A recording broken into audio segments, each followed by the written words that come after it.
Panther Award, Top Gear Awards, Hello Awards. मुझे invite कर लेते हैं. Yesterday we did Lonely Planet Award. Obviously. गाने में सब. दादा दादा साहब साहब फाल किया हुआ. चलो जी सवालात. आवाज कर रहे हैं कि मॉक कर.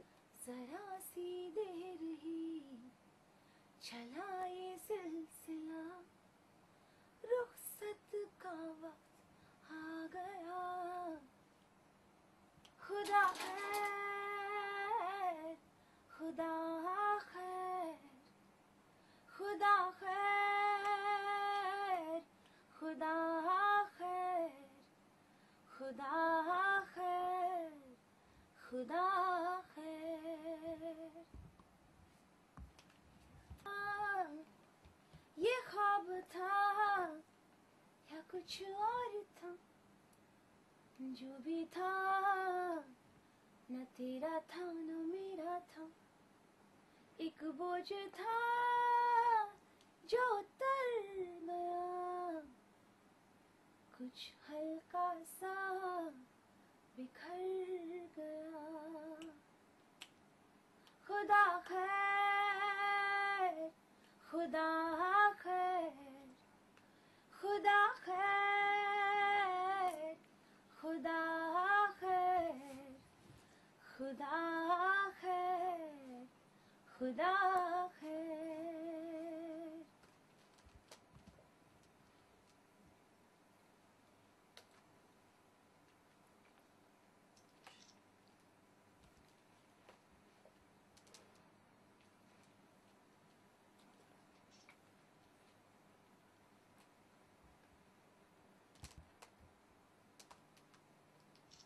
एक शिवानी आप हैं.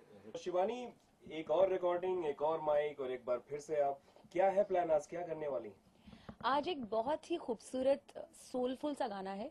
आई नो ये वर्ड सोलफुल बहुत ज्यादा यूज किया गया आजकल, लेकिन ये सच्ची में एक सोलफुल गाना है क्योंकि इसमें हमने बहुत डिफरेंट एलिमेंट्स इन्वॉल्व करे हैं और कंबाइन करे हैं.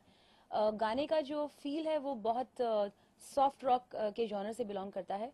क्योंकि मैं गिटार बजाती हूँ तो मेरा हर एक गाने में एक गिटार का सिग्नेचर आना बहुत जरूरी है. तो गिटार से गाने की शुरुआत होती है और गिटार से ही गाना एंड भी होता है. लेकिन आज इस गाने में गिटार के साथ सारंगी का फ्यूजन होगा. एक सुफियाना सिंगर के आलाप्स होंगे, विराग मिश्रा के एक बार फिर से लिरिक्स होंगे जिन्होंने जिंदा हूं मैं मेरे लिए लिखा था. तो ये भी गाना उन्होंने बहुत ही खूबसूरती से लिखा है. गाना रोमांटिक है, थोड़ा सा सैड है क्योंकि it talks about a breakup and separation, पर इन अ वेरी ब्यूटीफुल वे. मतलब आप उस सेपरेशन को सुन के सैड नहीं फील करेंगे, बट आप उस सेपरेशन की जो एक एहसास जो है उसकी जो एक ब्यूटी है उसको आप उसका एहसास आपको आएगा. फीलिंग्स हैं, इमोशंस हैं और very soft rock. I would call this song neo Sufi. Neo Sufi एक टर्म है जहाँ पे आजकल लोग सूफी रॉक और सूफी म्यूजिक को बहुत पसंद करने लगे हैं. तो लेकिन वो बिल्कुल प्योर स्टेट में नहीं होता है, और ना ही जो वेस्टर्न म्यूजिक जो हमने इसमें यूज किया वो भी प्योर स्टेट में नहीं है. तो इसका एलिमेंट और उसका एलिमेंट मिला के एक बहुत कंटेम्प्रेरी साउंड दिया है हमने इस गाने को. और गाने का जो दिल है या गाने की जो जान है वो गाने के मेन कोरस लाइन में है जिसका नाम है खुदा खैर, खुदा खैर. So I am really excited about the song और मुझे बहुत कॉन्फिडेंस है कि ये गाना बिल्कुल चार्ट्स पे टॉप करेगा क्योंकि इसमें एक रूह है और रूह के बिना जो रूह के साथ जब गाना आता है वो जरूर सबके दिलों को लग ही जाता है. किसी का गाया हुआ गाना तो लोग इजीली गा लेते हैं, लेकिन जब किसी नई धुन पे और शब्दों के साथ उसको खेलना होता है तो क्या प्रिपरेशन करती हैं आप, किस तरह से खुद को मेंटली और शब्दों के साथ प्रिपेयर करती हैं?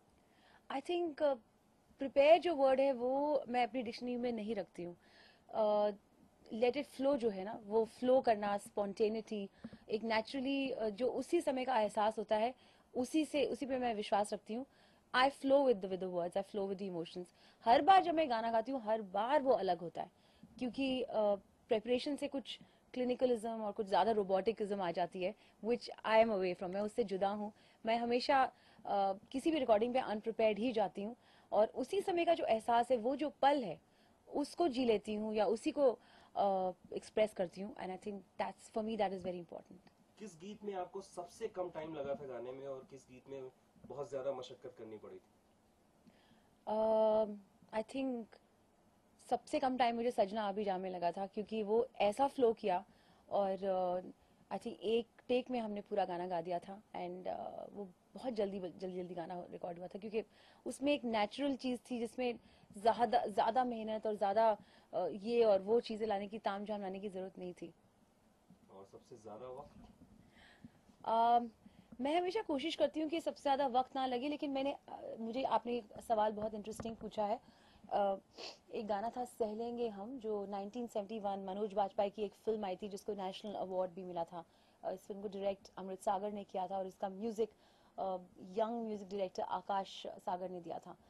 उस गाने में बहुत बहुत बहुत पेथोस, बहुत सैडनेस क्योंकि इट टॉक्स अबाउट जो प्रिजनर्स ऑफ वॉर जो थे, आज तक पाकिस्तान के जेल्स में सुना है लैंग्वेज कर रहे हैं क्योंकि उनके लेटर्स कुछ साल पहले तक उनकी मदर्स और सिस्टर्स को मिले हैं और ये प्रूफ है।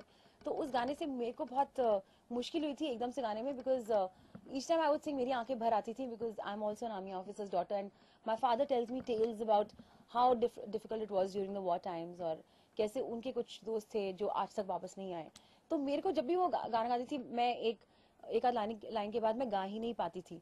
तो मुझे लगा एक महीना actually to get into the mood and actually shut my self out from the emotion and just sing the song in one feel. पर वो गाना बहुत टफ था क्योंकि उस गाने के हर एक वर्ड में इतना वेट, इतना इमोशन था और उस बहुत ध्यान से डाला गया था क्योंकि उस गाने की पूरी सिचुएशन को समझा गया और कुछ ज्यादा ही ओवरवेलमिंग इमोशनल सॉन्ग था वो। बिना वक्त जाया किए अब वो लाइनें सुन लें जिसके लिए आप यहाँ मुखातिब हो रही हैं हमसे। बिल्कुल, आई कांट वेट। न तुमने कुछ कहा न हमने कुछ सुना, जरा सी देर ही चला ये सिलसिला, रुखसत का वक्त आ गया, खुदा खैर खुदा खैर खुदा खैर खुदा खैर खुदा खैर खुदा खैर। क्या बात है, ऐसे ही बरकत बनी रहे आपके ऊपर। थैंक यू सो मच हमसे बात करने के लिए शिबानी। बहुत बहुत शुक्रिया, थैंक यू।